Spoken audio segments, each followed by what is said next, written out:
Assalamualaikum warahmatullahi wabarakatuh. Innal hamdalillah nahmaduhu wa nasta'inuhu wa nastaghfiruh wa na'udzu billahi min shururi anfusina wa min sayyiati a'malina. May yahdihillahu fala mudhillalah wa man yudlil fala hadiyalah. Asyhadu an la ilaha illallah wahdahu la syarikalah wa asyhadu anna Muhammadan abduhu wa rasuluh. Ya ayyuhalladzina amanu taqullaha haqqa tuqatih wa la tamutunna illa wa antum muslimun. Fa inna asdaqal hadisi kitabullah wa khairal hadi hadi Muhammadin sallallahu alaihi wa alihi wasallam wa syarrul umuri muhdatsatuha fa inna kulla muhdatsatin bid'ah wa kulla bid'atin dhalalah wa kulla dhalalatin finnar amma ba'du. Ikhwani wa akhwati fillah, Bapak Ibu rahimani wa rahimakumullah. Alhamdulillah pada kesempatan malam hari ini Allah Subhanahu wa taala kumpulkan kita kembali di majelis yang mulia ini, majelis ilmu, tentunya untuk membahas beberapa hal yang berkaitan dengan ilmu yang setelah kita vakum beberapa waktu yang lalu. Insya Allah mulai malam hari ini kita akan aktif kembali, yaitu dengan kitab yang baru, kitab Mukhtasar Ad-Da' wad-Dawa. Kitab Mukhtasar Ad-Da' wad-Dawa atau ringkasan dari kitab Ad-Da' wad-Dawa. Yang dimana harapannya malam hari ini para jamaah sudah memegang atau membawa kitab Mukhtasar Ad-Da' wad-Dawa, namun karena suatu kendala, insya Allah untuk malam ini tidak ada, kitabnya belum sampai. Insya Allah pertemuan berikutnya jamaah bisa membawa kitab Mukhtasar Ad-Da' wad-Dawa. Ikhwani wa akhwati fillah rahimani wa rahimakumullah.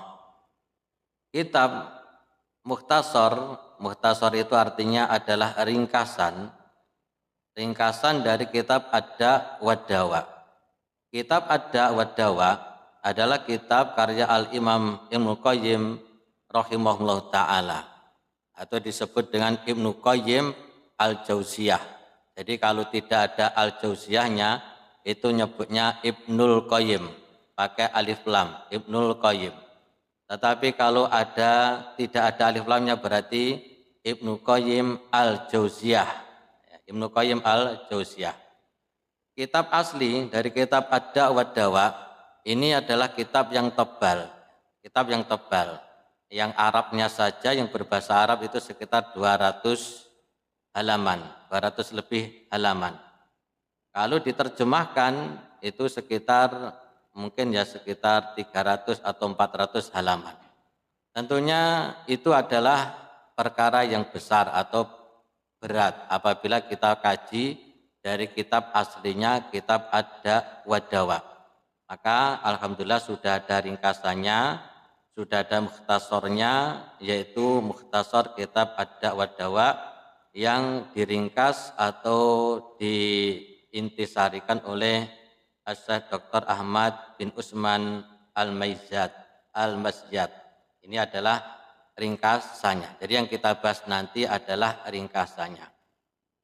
Sebelum kita masuk ke pembahasan kitab ini atau mukhtasar kitab Ad-Da' wad-Dawa, ada baiknya kita sedikit mengenal tentang Al-Imam Ibnul Qayyim rahimahullah ta'ala, atau yang disebut dengan Ibnu Qayyim Al-Jauziyah rahimahullah ta'ala. Al-Imam Ibnul Qayyim rahimahullah ta'ala, beliau ini adalah dilahirkan di bulan Safar pada tahun 691 Hijriah, dengan namanya adalah Abu Abdillah Samsuddin Muhammad bin Abu Bakar bin Ayub bin Sa'ad Az-Zur'i Ad-Dimashqi, atau yang masyhur disebut dengan julukan Ibnu Qayyim Al-Jauziyah. Jadi kalau orang Arab itu biasa mereka namanya panjang, namanya panjang, tapi nama panjang itu tidak nama aslinya. Nama yang panjang itu biasanya menyebutkan nama bapaknya, nama kakeknya, kemudian nama kabilahnya. Beda dengan orang Jawa, namanya singkat, padat, jelas, Slamet gitu. Ya, Slamet ya. Binnya siapa enggak diketahui. Atau Parjo sudah, itu aja. Jarang kita temui Slamet bin Parjo bin Sarjo bin Paijo sampai ke atas jarang ya. Paling pol itu paling sampai kakeknya atau canggahnya. Jarang kita temui orang Jawa menjaga nasabnya. Padahal nasab ini dalam agama kita juga penting. Dalam agama kita juga penting untuk menjaga kekerabatan dan juga menjaga kita ini dari golongan mana, dari nasab mana, sehingga suatu saat kita bisa menelusuri nasab kita. Namun ya demikianlah ya, suku itu berbeda-beda. Kalau orang Arab itu mereka biasa menyebutkan nama itu dengan nama bapaknya, nama kakeknya, bahkan juga nama qabilahnya. Sehingga nanti bisa ditelusuri, ditilik ini dari mana, suku mana, nyambung apa tidak, ya, sukunya nyambung apa tidak, itu bisa diteliti. Kemudian beliau ini adalah lahir dari keluarga yang taat beragama, ya, taat beragama. Bapak beliau itu namanya Abu Bakar bin Ayyub, ya, Abu Bakar ibn Ayyub, atau dikenal dengan Qayyim, dikenal dengan Qayyim. Dan bapaknya adalah seorang ulama. Jadi bapaknya ulama, anaknya juga ulama. Ini juga menunjukkan kepada kita bahwasanya orang yang soleh itu biasanya melahirkan keturunan-keturunan yang soleh pada asalnya atau kebanyakannya. Maka kita menjadi orang tua ini berharap kita ini menjadi orang tua yang soleh. Supaya apa? Supaya lahir keturunan-keturunan yang soleh. Dan ini banyak. Walaupun ada di sana, ada bapaknya soleh, bapaknya ulama, tapi anaknya soleh. Jadi soleh itu lawan dari soleh.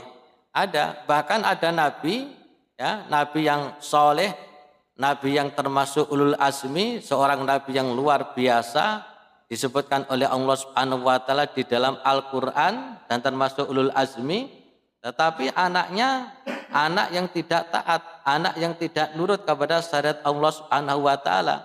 Siapa itu? Anaknya Nabi Nuh alaihissalatu wassalam, anaknya Nabi, anaknya Rasul, Nabi dan Rasul. Ternyata anaknya tidak mau taat terhadap syariat Allah Subhanahu wa taala. Itu pengecualian, akan tetapi secara asal atau secara umum bahwasanya kesolehan anak itu sangat erat kaitannya dengan kesolehan orang tua. Jadi kalau kita pengen anak kita menjadi anak yang soleh dan anak yang solehah, maka kita sendiri juga harus mensolehkan diri kita. Mensolehkan diri kita dari ibadah kita, muamalah kita, ekonomi kita, pekerjaan kita, kita solehkan supaya lahir generasi-generasi yang soleh, anak-anak yang soleh dan yang solehah. Beliau lahir di tahun 691, tadi sudah kita sebutkan. Dan beliau ini memiliki guru-guru yang sangat banyak. Guru-guru beliau yang paling terkenal adalah bapaknya sendiri, Qayyim al-Jauziyah, ya, bapaknya sendiri. Kemudian Syekhul Islam Ibnu Taimiyah rahimahullah ta'ala, kemudian Al-Imam Al-Mizzi rahimahullah ta'ala, dan guru-guru yang lain. Jadi biasa zaman dahulu itu para imam itu mereka menuntut ilmu dari banyak guru. Hanya karena guru-guru keagamaan, guru agama sangat banyak. Adapun sekarang cari guru agama yang ahli dalam bidang fikih, ahli dalam bidang hadis, ahli dalam bidang faraid itu sangat jarang. Tapi kalau dahulu itu banyak. Makanya tidak heran kalau mereka para ulama itu kadang gurunya sampai 100, kadang gurunya sampai 1000, kadang sampai 1500. Gurunya sangat banyak. Kalau jenengan gurunya berapa? Jenengan total. Ada sampai 10, 20 ya. Pengajian aja paling yang isi berapa orang? 2 orang, 3 orang kan seperti itu. Jadi kita ini kalau dibanding ulama-ulama terdahulu itu dari gurunya saja sudah sangat jauh, apalagi keilmuannya kita.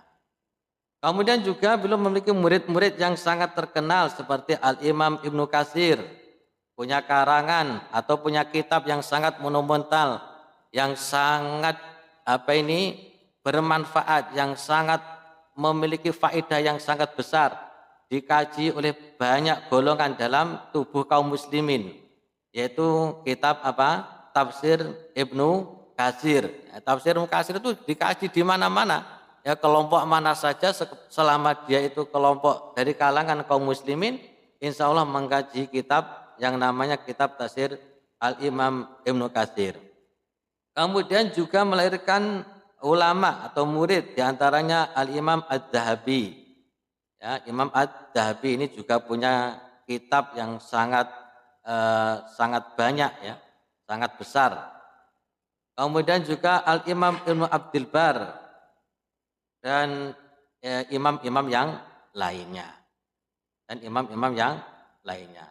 Adapun pujian-pujian para ulama kepada Al-Imam Ibnu Qayyim rahimahullah ta'ala itu sangat banyak, baik dari temannya sendiri, dari muridnya, atau bahkan dari musuhnya, itu banyak memberikan sanjungan-sanjungan kepada beliau.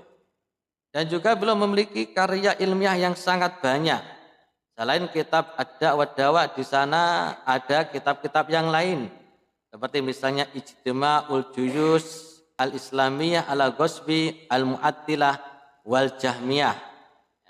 Ini membantah pemikiran Jahmiyah, Jahm bin Sofwan, suatu pemahaman yang menafikan atau meniadakan nama-nama dan sifat-sifat Allah Subhanahu wa ta'ala.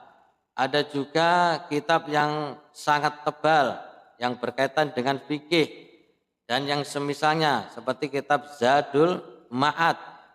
Kemudian ada kitab Al-Fawaid dan lain sebagainya, puluhan kitab atau karangan yang telah beliau tulis, dan ini menunjukkan akan kecerdasan dan produktifnya Al-Imam Ibnu Qayyim rahimahullahu ta'ala. Kemudian selama hidupnya tentunya beliau adalah orang yang soleh, orang yang baik, orang yang taat, seorang ahli tafsir, kemudian ahli usul, kemudian ahli fikih dan lain sebagainya. Namanya saja juga ulama. Dan beliau tentunya seorang ulama yang sempat mendapatkan ujian, cobaan, sempat di penjara bersama gurunya Al-Imam Ibnu Taimiyah rahimahullah ta'ala. Kemudian juga mendapatkan siksaan diantaranya dengan cambukan karena beliau teguh pendiriannya dengan Al-Quran dan hadis-hadis Rasulullah Sallallahu Alaihi Wasallam. Kemudian beliau meninggal pada tahun 751 Hijriah di hari Kamis di bulan Rajab pada tanggal 23 Rajab tahun 751 Hijriah. Nah, ini secara ringkas atau secara singkat tentang biografi Al-Imam Ibnul Qayyim rahimahullahu ta'ala. Kalaupun kita ingin memperluas tentang biografi beliau bisa dicari di internet atau di kitab-kitab yang lainnya. Baik. Kitab Ad-Da'wah Dawa, kalau yang kita kaji adalah ringkasannya. Ini adalah kitab yang penting kita kaji. Penting kita kaji, terutama di zaman sekarang ini. Di zaman kita ini. Di zaman dahulu saja kitab ini adalah kitab yang penting untuk dikaji.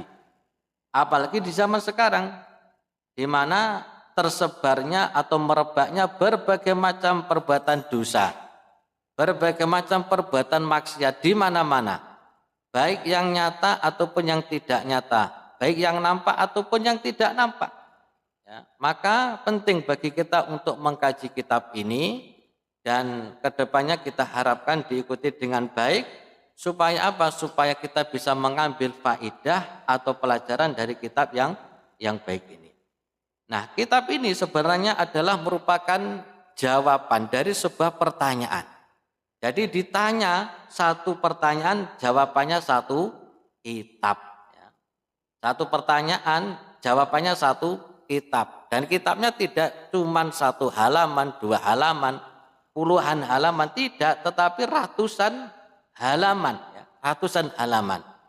Ini sekali lagi menunjukkan akan kedalaman ilmu beliau, kefakihan ilmu beliau, dan hebatnya beliau, dan beliau ini adalah seorang imam, seorang ulama yang menjadi panutan bagi kaum muslimin. Baik, kita langsung muqaddimah penulis atau muqaddimah dari Al-Imam Ibnu Qayyim rahimahullah ta'ala. Bismillahirrahmanirrahim. Beliau membuka kitabnya dengan Bismillahirrahmanirrahim. Ya, dan ini adalah merupakan mencontoh perbuatan, mencontoh siapa? Mencontoh kitabullah, mencontoh Al-Quran. Al-Quran dimulai dengan Bismillahirrahmanirrahim. Kemudian setelah itu apa? Al-Fatihah. Juga mencontoh Rasulullah Sallallahu Alaihi Wasallam. Ketika Nabi Sallallahu Alaihi Wasallam menulis surat, mendakwai ya, dengan menulis surat kepada para penguasa-penguasa yang ada di Romawi, Persia, dan lain sebagainya, beliau menulis suratnya diawali dengan tulisan apa? Bismillah. Maka kita kalau mau menulis, apakah menulis WA atau surat atau yang lain, kita usahakan diawali dengan Bismillah. Supaya apa? Supaya berkah. Ya, supaya berkah. Jadi orang menulis sebuah kitab, sebuah tulisan yang diawali dengan Bismillah, insya Allah tulisannya itu adalah tulisan yang diberkahi. Atau kita harapkan tulisan yang kita tulis itu tulisan yang diberkahi. Jadi tujuannya seperti itu. Walaupun tidak ada dalil yang kuat dalam hal ini. Ada dalil atau ada hadis yang menyebutkan kullu amrin, setiap perkara, zabalin, perkara yang penting, la yudkaru fiha bismillah, yang tidak disebutkan pada awalnya bismillah, fahuwa abtar, maka amalannya terputus. Atau perbuatannya yang dia tulis, atau apa saja, perbuatan, amalan, tulisan, yang tidak diawali dengan bismillah, maka amalannya, perbuatannya, tulisannya itu tidak berkah, terputus. Tapi hadis ini adalah hadis yang lemah. Hadis ini adalah hadis yang lemah, tidak bisa dijadikan sandaran. Tapi dalam hal pengamalan, ya, dalam hal pengamalan atau praktek pengamalan, Allah Subhanahu wa taala memulai kitabnya dengan apa? Bismillah. Rasulullah Shallallahu Alaihi Wasallam memulai tulisannya dengan Bismillah.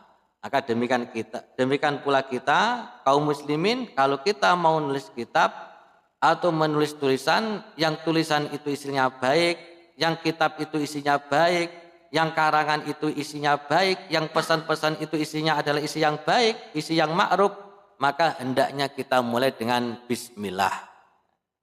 Bismillahirrahmanirrahim. Dengan menyebut nama Allah yang Maha Pengasih lagi Maha Penyayang. Yang Maha Pengasih dari lagi Maha Penyayang. Ar-Rahman. Apa itu maksudnya Ar-Rahman? Rahmat Allah, kasih sayang Allah. Di mana Ar-Rahman ini lebih umum daripada Ar-Rahim. Allah Subhanahu wa taala punya sifat Ar-Rahman. Apa maksudnya Ar-Rahman? Bahwasanya Allah memiliki rahmat yang sangat luas. Rahmat yang sangat luas. Rahmat Allah meliputi orang-orang yang beriman ataupun orang-orang yang tidak beriman. Rahmat Allah meliputi alam semesta. Rahmat Allah itu meliputi binatang-binatang, hewan-hewan dan lain sebagainya. Ini namanya Ar-Rahman. Allah punya sifat Ar-Rahman yang menunjukkan bahwasanya kasih sayang Allah, rahmat Allah itu meliputi segala sesuatu. Buktinya apa? Buktinya ada orang kafir, ada orang musyrik, ada penjahat, ada preman, ada apa lagi? Ada koruptor dan lain sebagainya. Mereka masih dirahmati oleh Allah Subhanahu wa taala, masih mendapatkan kasih sayang dari Allah Subhanahu wa taala. Bagaimana buktinya? Buktinya mereka masih bisa makan, masih bisa minum, masih bisa menikmati fasilitas-fasilitas yang ada di dunia ini, kendaraan yang mewah, ya, kendaraan yang mewah, pakaian yang bagus, makanan yang enak, mereka masih bisa menikmati. Kalau misalnya mereka tidak mendapatkan rahmat, nggak mungkin akan mendapatkan hal yang demikian. Namun juga Allah punya sifat Ar-Rahim. Apa Ar-Rahim ini maksudnya? Adalah rahmat Allah yang khusus yang diberikan kepada orang-orang yang dikehendaki oleh Allah Azza wa Jalla. Ya, yang hanya dikehendaki oleh Allah Subhanahu wa taala. Apa itu maksudnya? Adalah rahmat Allah, kasih sayang Allah yang hanya diberikan kepada orang-orang yang beriman. Kepada orang-orang yang beriman. Apa bentuk kasih sayangnya? Yaitu orang itu dikasih iman oleh Allah, dikasih Islam oleh Allah, dikasih keyakinan yang benar oleh Allah Subhanahu wa taala. Sebab tidak semua orang mendapatkan hal demikian. Tidak semua orang itu Islam, beragama Islam. Tidak semua orang itu beriman, tidak semua orang itu mengimani Allah dan hari akhir. Nah, sementara kita ini insya Allah termasuk orang yang mendapatkan rahimnya Allah Azza wa Jalla. Mendapatkan kasih sayangnya Allah Subhanahu wa taala. Apa itu? Kita beragama Islam, kemudian kita beriman kepada Allah, beriman kepada hari akhir dan iman-iman yang lainnya. Kemudian kita bisa beribadah, kita bisa sholat, kita bisa puasa di bulan suci Ramadan, kita bisa zakat bagi orang yang mampu. Ini semuanya adalah merupakan rahimnya Allah Azza wa Jalla. Ya, rahimnya Allah Subhanahu wa taala yang ini hanya diberikan kepada orang-orang yang dikehendaki oleh Allah Subhanahu wa taala. Adapun yang kaitannya dengan rizki, ekonomi, pekerjaan, itu Islam tidak Islam dikasih oleh Allah Azza wa Jalla. Yang berkaitan dengan uang, yang berkaitan dengan harta, Islam ataupun enggak Islam akan mendapatkan dari Allah Subhanahu wa taala. Bahkan binatang pun juga akan mendapatkannya. Tetapi kalau rahmat Allah yang khusus, yang ini merupakan bukti dari rahimnya Allah Subhanahu wa taala yang khusus, itu hanya diberikan oleh Allah kepada orang-orang yang betul-betul dicintai oleh Allah Subhanahu wa taala. Jadi Bismillahirrahmanirrahim ini kalau kita kaji, kalau kita buka, kalau kita istilahnya itu kita preteli maknanya satu persatu, itu satu kajian nggak selesai. Gitu. Nah, satu jam pelajaran nggak selesai. Maka intinya seperti itu.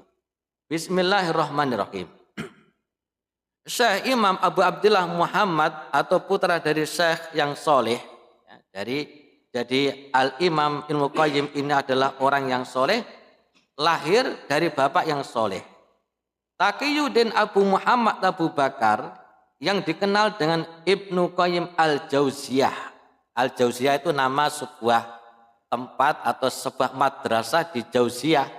Jauziyah itu ya daerah kalau sekarang yang Suriah, Damaskus. Jadi beliau itu dari Damaskus atau dari Suriah.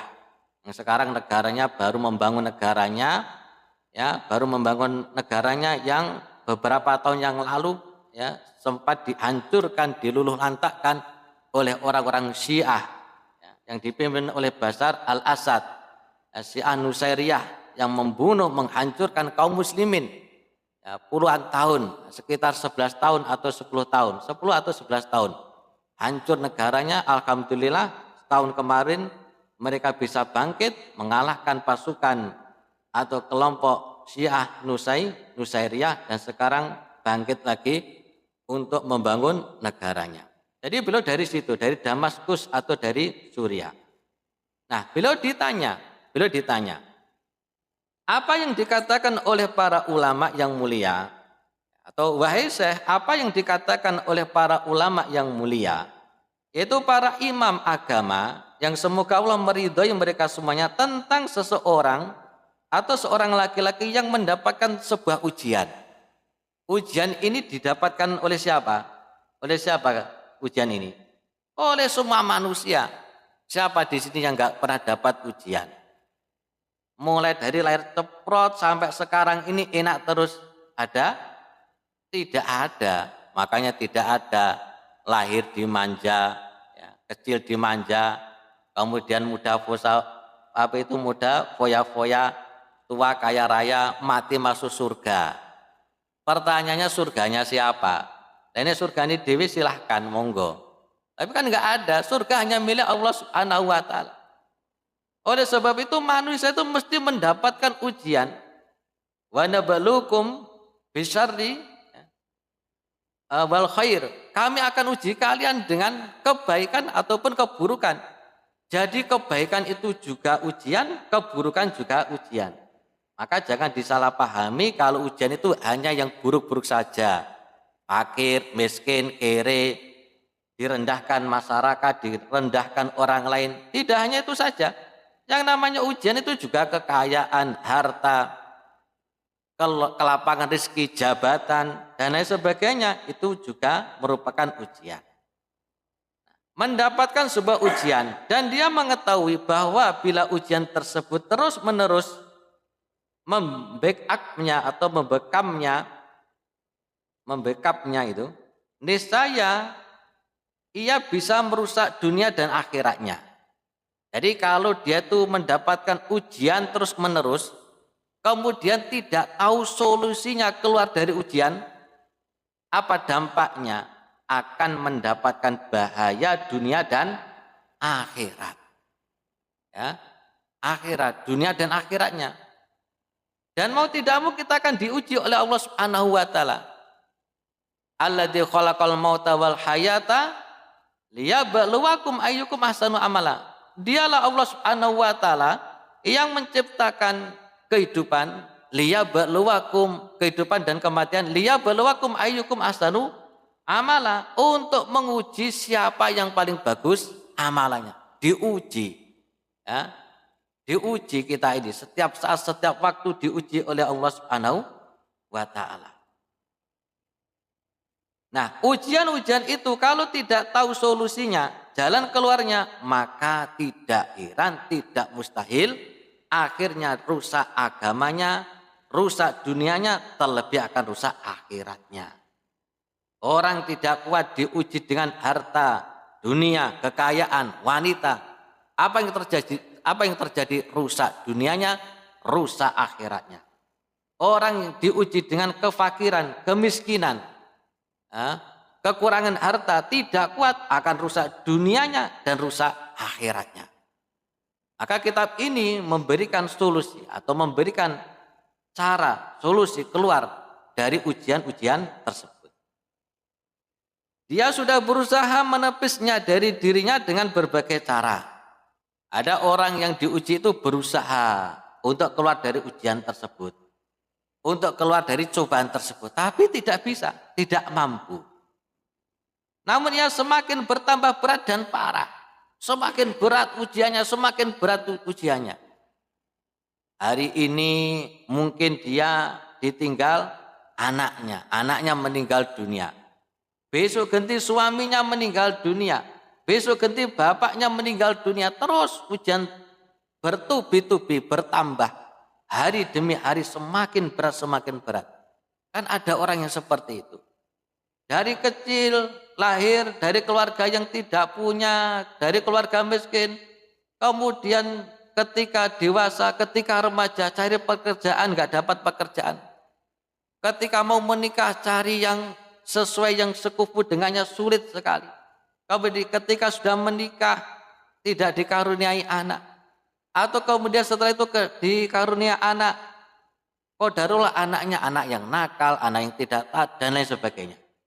Ada orang-orang yang cobaannya seperti itu, tambah berat dan tambah parah. Kemudian penanya mengatakan, apa cara dalam menepisnya? Solusinya bagaimana? Kalau orang mendapatkan ujian, cobaan-cobaan yang terus-menerus dan bertubi-tubi. Dan apa jalan untuk memecahkan masalahnya? Nah, ini yang kita harapkan. Yang namanya ujian itu mesti ada. Yang menjadi pertanyaan, bagaimana solusi untuk memecahkan permasalahan tersebut. Sama juga kalau kita sekolah diuji dengan soal yang sulit. Ya, dengan soal yang sulit, misalnya soal yang sulit 1 ditambah berapa itu? 1 ditambah 1 kali 0, jawabannya berapa? 1 ditambah 1 dikali 0, jenengan jawabannya berapa? 0. Nah, ujian gampang atau sulit itu? 1 ditambah 1 dikali 0. Siapa yang jawab 1? Siapa yang jawab 0? Itu kan mudah sebenarnya. Tapi sulit kalau dijelentrehkan sampai XY. Ketemunya berapa jawabannya? 1 ditambah 1 dikali 0. 0. Ternyata ikhtilaf jamaah. Ya. Para jamaah ternyata apa? Berselisih. Ada guru matematika? Ada guru matematika ngajar matematika? Atau ngajar bimbel? Atau ahli matematika? 1 ditambah 1 kali 0. 1, gak 0. 1. Oke. Jadi 1 aja. Ya, baik. Itu kan apa? Mudah sebenarnya. Bagi siapa? Bagi yang tahu solusinya gitu loh. Kok iso ketemu? Biasanya nek 0 dikalikan bilangan berapa saja hasilnya berapa? 0. Lagi kok siji piye carane? Piye solusinya? Kok bisa ketemu 1 itu bagaimana? Sama dengan ujian kita, ujian manusia. Ujian kita ini beda-beda, macam-macam. Dan semuanya ada solusinya, ada jalan keluarnya. Nah, tugas kita mencari solusi atau jalan keluar tersebut mesti ada. Ya, mesti ada solusinya, mesti ada jalan keluarnya. Semoga Allah merahmati siapa yang membantu orang yang sedang menghadapi ujian. Karena Allah selalu menolong hambanya selama hamba itu menolong saudaranya. Jadi yang bertanya ini minta arahan fatwa dari Al-Imam Ibnul Qayyim rahimahullah ta'ala supaya memberi solusi arahan. Ya, solusi itu tidak hanya berupa harta, tidak hanya berupa kekayaan, tetapi arahan, kemudian jawaban itu juga merupakan sebuah solusi. Mohon beri fatwa untuk kami, semoga Allah membalas Anda dengan pahala yang besar dan semoga Allah merahmati Anda, yaitu merahmati Al-Imam Ibnul Qayyim rahimahullahu ta'ala. Maka Syekh Imam Ibnul Qayyim rahimahullahu ta'ala menulis jawabannya. Ditulis dan tulisan itu sampai pada kita. Ya, ditulis dan tulisan itu sampai pada kita sampai malam hari ini. Padahal beliau meninggal pada tahun berapa tadi? 751 Hijriah. Sekarang tahun berapa? 1447 Hijriah. Berarti sekitar 700 tahun. Masya Allah. Luar biasa.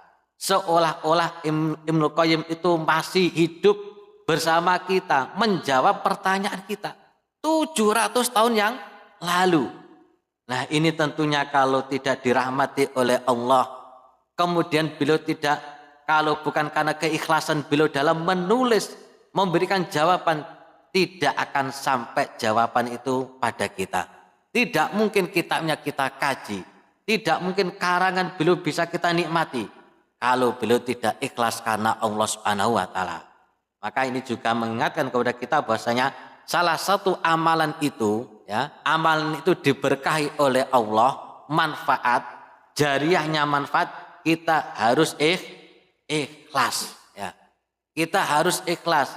Jadi kalau kita nyumbang masjid, nyumbang madrasah atau apa saja, maka harus pertama kali yang ditata dalam diri kita adalah ikhlas, ya, adalah keikhlasan. Mungkin saat ini, saat itu kita tidak terkenal, tapi bisa jadi 200 tahun berikutnya, 500 berikutnya akan dikenal oleh Allah Subhanahu wa taala, akan dikenang oleh banyak manusia. Tapi niatnya harus ikhlas.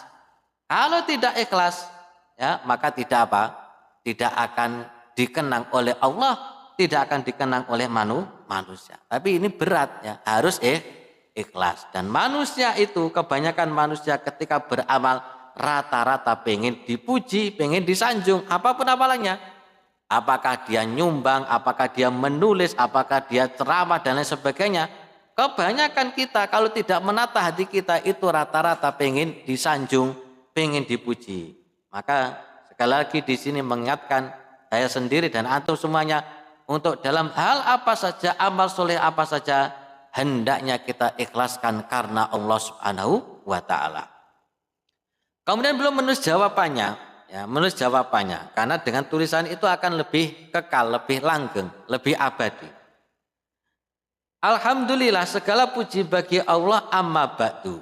Amma ba'du. Dalam Sahih Bukhari dari hadis Abu Hurairah dari Nabi Sallallahu Alaihi Wasallam bahwa beliau Nabi Muhammad Sallallahu Alaihi Wasallam bersabda, ma anzalallahu da'an illa anzalahu syifa. Tidaklah Allah menurunkan suatu penyakit, melainkan pasti Dia Allah Azza wa Jalla menurunkan obatnya. Nah, kita harus yakin. Kenapa yang mengatakan ini adalah Nabi Muhammad Sallallahu Alaihi Wasallam. Dan hadis ini sahih diriwayatkan oleh Al-Imam Bukhari. Kitab paling sahih setelah Al-Quran kitab apa? Sahih Bukhari. Sahih Bukhari. Yang kitab diakui kesohihannya oleh kaum muslimin paling sahih. Dan yang mengatakan adalah Nabi Muhammad Sallallahu Alaihi Wasallam. Dan Nabi Muhammad tidak berkata, tidak berbicara kecuali wahyu dari Allah Subhanahu wa Ta'ala. Maka kita yakini setiap penyakit mesti ada obatnya. Penyakit yang nampak ataupun yang tidak nampak. Penyakit yang dohir ataupun yang tidak, ataupun yang batin. Maka kalau ditanya misalnya, loh, katanya Allah menurunkan obat untuk setiap penyakit. Nah itu yang namanya ayat itu kok gak hilang? Kok gak ada penyembuhnya? Kok gak ada penawarnya? Ada, cuman belum ditemukan. Ada tapi belum ditemukan. Karena kita yakini, kita imani bahwasanya semua penyakit mesti ada penyembuhnya atau ada obatnya. Ma anzalallahu da'an illa anzalalahu syifa. Kemudian dalam hadis sahih Muslim dari hadis Jabir bin Abdillah, dia berkata Rasulullah sallallahu alaihi wasallam pernah bersabda, likulli da'in dawa. Setiap penyakit mesti ada obatnya. Setiap racun ada penawarnya. Faida usiba dawa udda baro'a biidnillah. Kalau obatnya itu sesuai atau benar obatnya, niscaya akan sembuh dengan izin dari Allah Subhanahu wa Ta'ala. Nah ini pondasi pertama, kita yakini bahwasanya setiap penyakit apa saja, yang batin ataupun yang dohir, itu mesti ada obatnya. Ini keyakinan orang-orang yang beriman, ya, pemahaman orang-orang yang beriman. Dasar seorang yang beriman harus meyakini bahwasanya setiap penyakit itu mesti ada obatnya. Wallahu a'lam bishawab. Nah, waktunya cuman sebentar, jadi benar lagi sudah masuk Isya. Barangkali mungkin kita cukupkan sebelum kita tutup. Kalau ada pertanyaan maka kami persilahkan.